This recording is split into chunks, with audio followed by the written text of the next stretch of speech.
अस्सलातु वस्सलामु अलैका या नबी अल्लाह सल्लल्लाहु ताला अलैहि वसल्लम। हज़रत अब्दुल्ला इब्ने अब्बास रदी अल्लाह ताला अन्हुमा से रिवायत है कि हुजूर शाफ़ए यौमुन नुशूर सल्लल्लाहु अलैहि वसल्लम ने इरशाद फरमाया, जिसने मक्का शरीफ में माह रमज़ान पाया और रोज़ा रखा और रात में जितना हो सका उसने क़याम किया, यानी नवाफिल पढ़े। यानी माह रमज़ानुल मुबारक है और मक्कतुल मुकर्रमा है और रातों को वो नवाफिल पढ़ता है, दिन में रोज़ा रखता है, तो हुजूर सल्लल्लाहु अलैहि वसल्लम फरमाते हैं कि अल्लाह ताला उसके लिए दूसरी जगह की बनिस्बत 1,00,000 रमज़ान का सवाब अता फरमाएगा। आप माह रमज़ान की फजीलत आप देखें, खाली माह रमज़ान और फिर हरम शरीफ मक्कतुल मुकर्रमा, और ये तो मक्कतुल मुकर्रमा की सरजमीन है, बाकी आम जगह पर यानी जैसे हमारे यहाँ और मक्कतुल मुकर्रमा के अलावा दीगर जितने भी ममालिक है उसमें भी अल्लाह ने माह रमज़ान में नेकियों को बढ़ा दिया है। सरकार अलैहिस्सलाम फरमाते अगर आप नफल करोगे तो क्या सवाब मिलेगा? फ़र्ज़ के बराबर। किसके बराबर? फ़र्ज़, यानी जो फ़र्ज़ का एक सवाब होता है। देखिए नफल है ना, नफल का मतलब होता है ओवर टाइम। आपकी भाषा में आपको समझा रहा हूँ, इसका कोई ट्रांसलेशन नहीं है नफल का, नहीं तो आप फिर बाहर जाके बताओगे तो और मसले पैदा हो जाएंगे।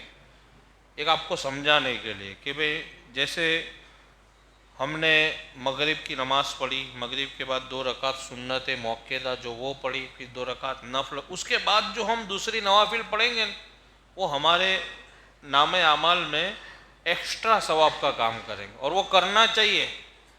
इसलिए कि आप ये सोच के मुतमईन नहीं हो जाए कि भाई हमने रमज़ान शरीफ के रोज़े रख लिए बहुत हो गया। आप ये भी देखें हमने गुनाहों में भी कोई कसर नहीं रखी है कि नहीं। हर आदमी सोचे मैं मेरे गुनाह जानता हूँ और आप अपने गुनाह जानते हो, और वो गुनाहों को याद करो और आपकी नेकियों को याद करो। आपको ऐसा लगेगा कि हमारी नेकियां तो कुछ भी नहीं है क्योंकि हम गुनाह ही इतने कर रहे हैं। अब ये माह रमज़ानुल मुबारक में ही देख लो, हम रोज़ा रख के कितने गुनाह करते, हर आदमी सोचे। मुझे तो ऐसा पता नहीं है भाई कौन क्या करता है, और जनरली भी पता नहीं है, लेकिन मेरा तजर्बा कि रोज़ा रख के भी हम गुनाह पर गुनाह किए जा रहे हैं।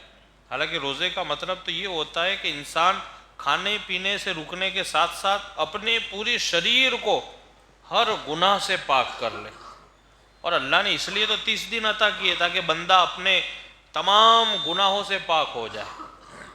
तो सरकार अलैहिस्सलाम फरमाते कि ये माह रमज़ानुल मुबारक इतना बड़ा रहमत वाला और बरकत वाला महीना, इसको रहमत और बरकत इसीलिए कहा गया है कि इसमें सवाब ज़्यादा है और गुनाह माफ़ होते हैं। इसको रहमत और बरकत इसलिए नहीं कहा गया कि हम खाना अच्छा मिलता है, बड़ा थाल हसीन और जमील तैयार होता है, इसके लिए नहीं है। वो तो इफ्तार की फजीलत है। इफ्तार तो आप पानी से भी कर सकते हो। मेरे आका ने फरमाया खजूर से बेहतर, खजूर ना मिले तो पानी से बेहतर, और पानी ना मिले तो तुम्हारे घर में अगर नमक हो तो उससे भी तुम रोज़ा। इफ्तार की फजीलत है। तुम्हें इफ्तार की फजीलत में ऐसा नहीं कि बहुत बड़ा थाल होना चाहिए, उसमें फिर चिकन की 5-6 आइटम होनी चाहिए, फिर ये चिकन वो, ऐसा नहीं है। इफ्तार बस आपने पानी से किया तो भी आपको सवाब में, उसकी फजीलत है। तो उस वक्त अगर कोई बंदा इफ्तार से चंद मिनट पहले अगर अल्लाह की बारगाह में हाथ उठाता है और दुआ करता है, यकीनन वो दुआ कबूल होती है। क्या होती है? कबूल होती है। तो माह रमज़ान की बेशुमार फजीलतें बरकतें। सरकार फरमाते नफल करोगे तो फ़र्ज़ का सवाब, और फ़र्ज़ करोगे 70 कितने 70 फ़र्ज़ का सवाब मिलता है। इसलिए माह रमज़ानुल मुबारक की कद्र करें। और आप देखिए ना, देखते देखते आज कौन सा रोज़ा है, कौन सा है, 17। हम तो क्या, जब माह रमज़ान का चांद दिखने लगा ना, टेंशन में आ गए, रमज़ान आ रहा है, सोने का क्या होगा, खाने का क्या होगा, सहरी के टाइम क्या होगा, इफ्तार, हर आदमी टेंशन में था। क्योंकि अब तो ऐसा उत्साह ही नहीं रहा है ना हमारे अंदर ऐसा। उसकी पहले तो माह रमज़ान और मुबारक आता है, महीने पहले खुशियाँ पे माह रमज़ान आ रहा है। सहाबा का दौर तो अलग था, उसको तो आप उसकी बात हम नहीं कर सकते। अभी की बात कर रहा हूँ, एक ज़माना ऐसा था कि भाई माह रमज़ान आने वाला है, लोग तैयारी करते थे, भाई ये रख दो वो कर दो, कामों से फारिग हो जाते थे, भाई माह रमज़ान में दिल लगा करके इबादत। लेकिन ये तो माह जैसे ही शबे बारात ख़त्म हुई कि टेंशन शुरू, ये रमज़ान शरीफ आने वाला है। अच्छा, फिर बाद में जब आखिरी 5 दिन होंगे तो ईद की तैयारी, कपड़े। अभी नहीं, अभी मैंने आज एक मैसेज बहुत अच्छा पढ़ा कि अभी तो माह रमज़ान में लोगों को टोपियाँ पहनाने वाले लोग टोपी पहन के सफ में बैठ जाते, बड़े एकदम पाबंद, वो नेक खसलतमंद आदमी। तो ऐसा नहीं, रमज़ान की ताज़ीम का मतलब ये नहीं है कि अब 5 दिन 2 दिन तौबा कर लो, ये कर लो ना आपको सवाब मिल जाए। ये सिर्फ गलत फहमी है। माह रमज़ान के 30 दिन आपको अच्छे से गुजारने, गुनाहों से तौबा करनी। और वो तौबा कैसी, ऐसी नहीं को खाली ईद तक, क्योंकि हमारे अंदर तो एक रिवाज चला है, ईद के दिन मैं और हाफिज़ मुबारक दोनों बात करते कभी कभी, क्योंकि अब माह रमज़ान और मुबारक में इतने बड़े मजमे में मैंने नमाज़ पढ़ी और इन्होंने तराबी पढ़ाई, फिर ईद का मजमा, फिर जब जोहर का मजमा हम देखते हैं ना, अब वो पहले तो हम कुछ और नाम बोले, लेकिन अब हम ऐसा बोलते हैं लॉकडाउन चालू हो गया, पहली सफ। अब ये कितनी बड़ी हमारी गफलत है, ईद की नमाज हमने इतनी बड़ी आन बान शान के साथ पढ़ी हो, और फिर जोहर की नमाज जो उसके बाद आती है, और उसमें अगर 1 या 1.5 सफ हो चिश्तिया मस्जिद में, तो दुख वाली बात है कि नहीं। ईद के दिन को आपको पता है मेरे आका ने क्या फरमाया, इनाम वाला दिन। क्या फरमाया, इनाम वाला। आपने जो 30 दिन जो काम किया है उसका इनाम अल्लाह ताला ईद से पहले वाली रात में और ईद के दिन बंदों को अता करता है। लेकिन उस दिन हम कहाँ होते, खाने पीने में कोई लगा है, कुछ लोग होटलों में लगे, और बाकी रह जाता था आखिरी क्लास दर्जे का काम सिनेमा घर में, वहाँ चले जाएंगे, पूरे महीने के रोज़े रखे, तराबी पढ़ी। अब बोलो वो काम आएगा आपको? आपने 30 दिन रोज़ा रखा है, नमाज अल्हम्दुलिल्लाह पढ़ी, बहुत अच्छी बात है, आप आते हो, उससे मुझे कोई एतराज़ नहीं, बहुत अच्छी बात है, होना भी चाहिए। लेकिन अब वही ईद के दिन अगर आप ये काम करोगे तो क्या माह रमज़ान की बरकत मिलेगी? आप बताओ, मिलेगी? आपका दिल क्या कहता है, मिलनी चाहिए? नहीं मिलेगी। और यही नफ्स और तकाजा भी यही है कि नहीं, ऐसा नहीं होना चाहिए। तो माह रमज़ानुल मुबारक अल्लाह ने हमारे लिए बड़ा ही रहमत, और आज 70वां रोज़ा, जो मैं असल बात आपको, अब देखते देखते आप देखिए 70वां रोज़ा, अभी तो टेलर लोगों ने कपड़े लेना भी बंद कर दिए ना, तब आप सोचो कितने दिन बचे अब माह रमज़ानुल मुबारक के। 13 दिन बचे, अब वो 13 दिन भी गुजर जाएंगे, आपको पता नहीं चलेगा। और आज का दिन ये 17 रमज़ानुल मुबारक, इस्लाम की जो पहली जंग हुई थी, जिसको जंग बदर, आपने स्टेटस तो लगाए ना बहुत सारे लोगों ने, तो पता नहीं होगा, खाली स्टेटस लगा दिए है। पहली जंग जो मार्का अव्वल जो हुआ था वो जंग बदर। और आपने सुना होगा एक वाक़या बड़ा मशहूर मारूफ के, एक सहाबी रसूल थे, उनकी जंग के अंदर लड़ते लड़ते तलवार टूट गई थी, हुजूर के पास आए और आका से अर्ज़ किया, या रसूल अल्लाह तलवार टूट गई है, मैं कैसे लड़ूँ? मेरे आका, ईमान कैसा होना चाहिए वो मैं आपको बताता हूँ। हमारा ईमान जो आज हम जो गफलत में और तकलीफ़ों में, वो ईमान की कमज़ोरी है। बाकी अल्लाह और उसके रसूल बात फरमा दे और उस पर हमारा ईमान कमज़ोर, ये हमारी कमज़ोरी की बात है। सहाबी रसूल मेरे आका की बारगाह में आकर, या रसूल अल्लाह तलवार टूट गई और मेरे पास दूसरी तलवार नहीं है। मेरे आका ने देखा और पास में एक लकड़ी पड़ी थी और इसको दे दिया कि जाओ। और वो सहाबी रसूल फरमाते, जब उस लकड़ी को लेकर के मैं गया तो वो तलवार से भी ज़्यादा काम कर रही थी।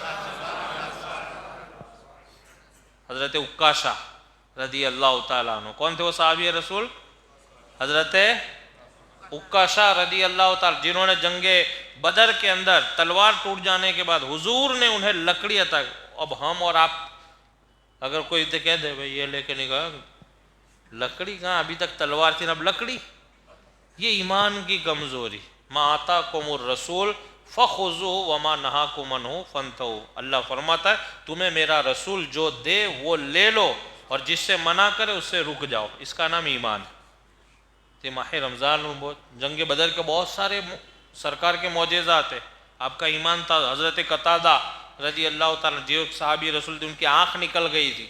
सरकार की बारगाह में आए आँख लेकर के, ऐसे हाथ में पकड़ के, पूरा डोरा बार था।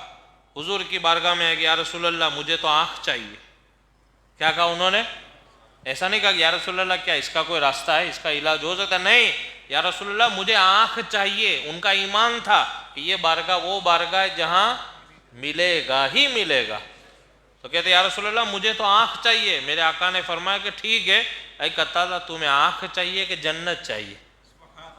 क्या फरमाया आका ने?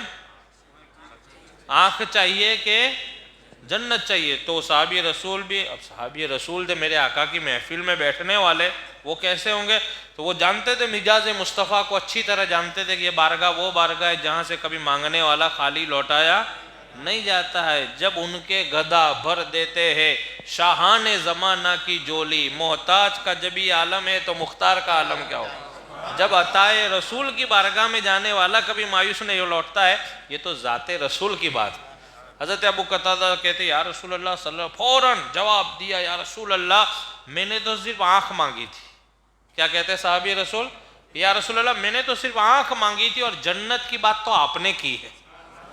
तो या रसूल अल्लाह ऐसा करे आपकी बात से जन्नत दे दीजिए और मेरी बात से आँख भी अता कर दीजिए। तारीख गवाह है, मेरे आका ने आपकी आँख मुबारक के अंदर जो डोरा था उस पर अपना लोआब दहन थूक मुबारक लगाया और आँख को रख दिया। हज़रत अबू कतादा फरमाते पहले से भी आला नजर आने लगा और सरकार ने फरमाया कतादा तुम्हारे जन्नती होने की बशारत में देता हूँ। ये आज के दिन ये वाक़या पेश आया था 17। खाली ऐसे स्टेटस चढ़ा देने से काम नहीं चलता है कि भाई ये है और मुबारकबादी सुबह सहरी से लोगों ने चालू कर दिया है, आज का दिन मुबारक हो, ये मुबारक हो। लेकिन आपको पता है कि इसकी फजील आज के दिन की व्याख्या क्या है, इसकी असलियत क्या है, ये हमारे लिए जानना बहुत ज़रूरी है। जब जाके आपके ईमान में ताजगी आएगी। मेरे कहने का मतलब ऐसा नहीं है कि आप भी मुकर्रिर बन जाओ, आप भी तकरीर करो, नहीं। मेरे कहने का मतलब ये कि थोड़ी सी जानकारी होनी चाहिए ताकि ईमान में ताजगी आवे। तो आज मैं ये बात बता रहा था कि देखते देखते आज 70वां रोज़ा मुकम्मल होने जा रहा है और इंशाअल्लाह अज़ीम रात को 18वीं तरावी इंशाअल्लाह अज़ीम हम अदा करेंगे। तो इसलिए अल्लाह पाक ने हमें ये जो चंद लम्हे अब अता फरमाए उसकी कदर करे और अगर हमने कोताहियाँ की है तो उन कोताहियों से बाज आ जाए, तौबा कर ले, क्योंकि ये महीना बख्शिश वाला भी है, मग़फ़िरत वाला भी महीना है और हर आदमी से कोताहियाँ होती है। उसको याद करे कि हमने कौन कौन सी कोताहियाँ की इस मुबारक, उसको याद करके अल्लाह की बारगाह में आप तौबा करें। समात फरमाए आगे सरकार अलैहिस्सलाम फरमाते हैं कि जो मक्कतुल मुकर्रमा में रमज़ान शरीफ पाते हैं और रोज़ा रखते हैं और नवाफिल पढ़ते, अल्लाह ताला उनके लिए दूसरी जगह की बनिस्बत 1 लाख रमज़ान का सवाब अता फरमाए और हर दिन एक गुलाम आज़ाद करने का सवाब मिलेगा। इसलिए लोग मक्का शरीफ अभी जो जाते हैं उसकी वजह ये। और हर रोज़ा जिहाद में घोड़े पर सवार कर देने का सवाब और हर दिन में एक हुस्ना और हर रात में हुस्ना लिखा जाएगा। मतलब क्या, एक नेकी, रात में भी अलग नेकी, दिन में भी अलग नेकी। और ये गुलाम आज़ाद, मेरे प्यारे आका सल्लल्लाहु अलैहि वसल्लम के प्यारे दीवानों, मक्कतुल मुकर्रमा और मदीने मुनव्वरा में रमज़ान के अय्याम गुजारने की सआदत का क्या कहना। यकीनन हरमैन तय्यबैन में रोज़ों की कैफियत ही जुदा होती है और उसकी बरकतें भी बेपनाह होती है। अल्लाह से दुआ है कि अल्लाह रब्बुल इज़्ज़त हम सब को माह रमज़ान में मदीना शरीफ और मक्का शरीफ में हाज़िरी का शर्फ अता फरमाए। चैनल फैज़ान पंजतन को सब्सक्राइब करें, लाइक करें, बेल आइकन बटन को दबाएं।